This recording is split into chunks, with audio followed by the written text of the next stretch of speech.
This is a mummy of a young man named Heraclides. He died in Egypt in the 1st century AD when he was about 20 years old.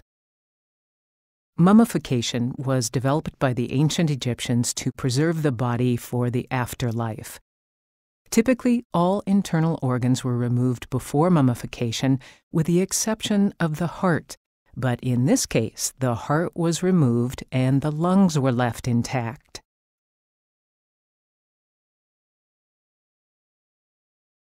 Next, the body was covered with salt and left for about 40 days, until all moisture was eliminated.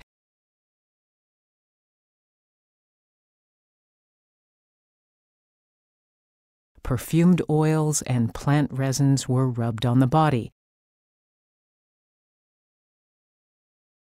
Thick layers of resin were applied to glue the strips of linen that were wrapped around the body.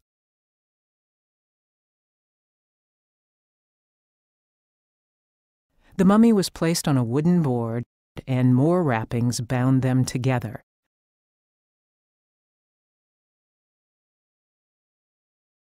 A mysterious pouch, perhaps of religious significance, was placed on the chest. A mummified ibis, a wading bird with a slender, down-curved bill, was placed on the abdomen. Ibis mummies commonly served as votive offerings to the gods, but this is an unusual case of a bird being mummified with a deceased human.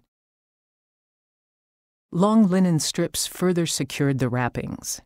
A portrait panel of Heraclides was placed over the face. A large linen cloth was wrapped around the mummy. The shroud was painted red with an imported lead-based pigment. This treatment is rare. Very few red shroud mummies are known to exist. Egyptian symbols of protection and rebirth were painted on the outer cloth with pigments and gold. Finally, Heraclides' name was written in Greek at the feet.